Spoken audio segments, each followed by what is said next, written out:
My name is Steve Ayers. I'm the Academic Sales Manager for Brazos Press and Baker Academic, and today we're with Christian Smith, the author of our new book, The Bible Made Impossible.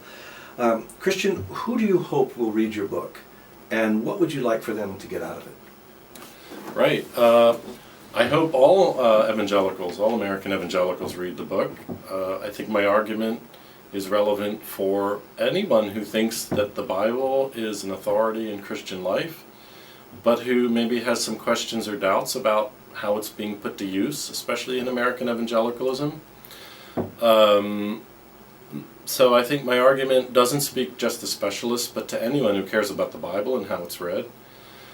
I hope they get out of it two things. The first is I hope they get out of it a deepened awareness of the problems that I think exist in the common, not all evangelical, but common evangelical uses of Scripture, readings of Scripture, that really, I think, create problems and create certain kinds of scandals and certain kind of intellectual quandaries for Christians.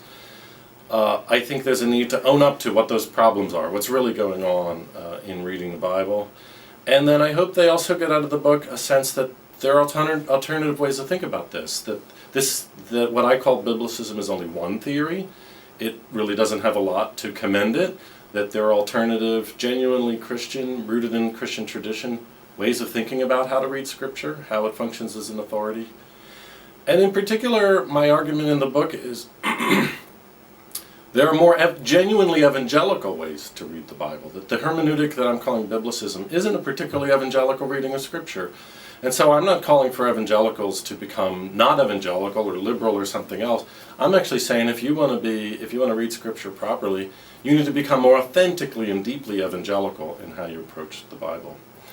I would also particularly love this book to be assigned in New Testament, Old Testament Bible classes, maybe as a first book that a professor assigns.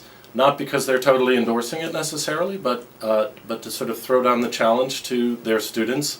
What about this? Here are some problems and issues that are out there, as sort of a basis for them teaching the rest of their course on, well then, how do they think is a good way to understand and interpret Scripture? Thank you.